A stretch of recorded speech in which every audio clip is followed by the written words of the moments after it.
So I just saw If Beale Street Could Talk. You want to hear about it? Okay.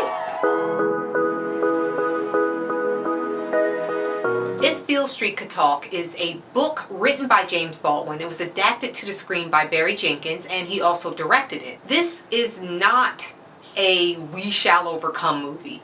This is a slice of life film that really embodies the authentic Black experience. The story is about two young Black lovers in the 60s in New York. Trish, played by Kiki Lane, and Fonnie. Fonnie was played by Stephen James. Trish and Fonnie have the kind of romance that would make you wish that you could have that in your lifetime, or make you think back to your first love. It's pure, everything is beautiful, everything is wonderful, and then Fonnie is arrested for a crime that he did not commit, and he goes to prison.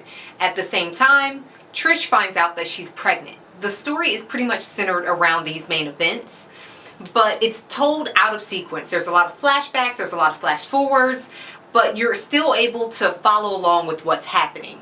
The thing that I loved most about this movie is that it was such an authentic experience. I found that these characters were very familiar to me. It reminded me of the kind of stories that my mother would tell me, or the kind of stories that I would hear from my aunts and cousins. It was very realistic in a sense that the dialogue and the way these characters spoke, the way they dressed, the way they interacted with each other, it felt very real. It felt like these were real people that I could have met in life. Regina King was also one of the main characters, and of course she blew it out of the water. She has a good track record in picking really good scripts. Like, I rarely ever see her in a bad movie, and when she picks a movie, I know that it's going to be good, and I also know that she's going to act her butt off, and that's exactly what she did. The thing about this movie that made it so authentic was you could tell that it was written by someone that truly knew the Black experience. It was someone that was in love with Blackness, in love with Black people, and you can feel it through the screen. The thing that I mentioned earlier about it not being a We Shall Overcome movie is that this is not a movie about trying to break the system and try to change the system that has oppressed so many people, but it's a story that talks about people that are living despite this system. They don't know if they'll be able to change things. They just know that they're trying to survive and just be. And you feel like you're a part of that experience as well. Also, the emotion throughout the film was very strong. You felt like you were part of that family. You felt like you were going through what they were going through. And even though there were some heavy elements, there was sadness, there, anger, and there was also happiness and sex and romance. There were so many different emotions that you experienced throughout this movie that it really kind of continues to keep your attention. Additionally, considering that they shot things out of order and it's just the sequence of events was flashback and flash forward, you never get lost. You're always in the moment because this film is very much in the moment.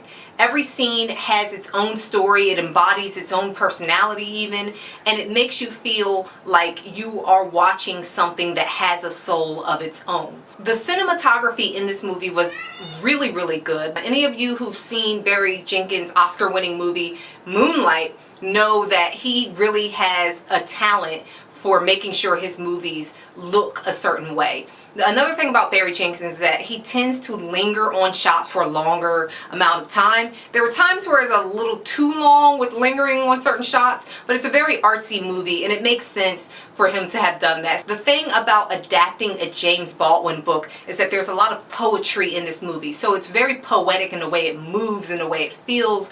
And the same way that poetry doesn't go by a very specific formula, this movie does not at all. I loved the music in this. There were so many scenes that really grabbed at my heartstrings because of the music. I'm buying the score. When I got to the very end, I sat in my seat as the credits rolled so that I can just digest everything that I watched and let it seep into my consciousness. Everybody in the theater did the same thing. Unfortunately, it was not a very packed theater. There were only 4 other people besides me. Maybe it's because I saw it early in the morning, but I still think that everybody and their mama need to be seeing this movie. It's so good. If you want to see good Black cinema, support this film. So my rating for this movie, This movie is a cinematic masterpiece. See it once, see it again, see it twice, buy it, buy the score, buy the soundtrack, buy popcorn, buy the person walking down the street a ticket, buy everybody a ticket, buy your ancestors a ticket. See this movie, give this movie all of your money. I enjoyed it. I think you will too. If you have seen it, let me know what you think in the comments below. If there's something that you want me to review, let me know also in the comments below. Thank you. Bye.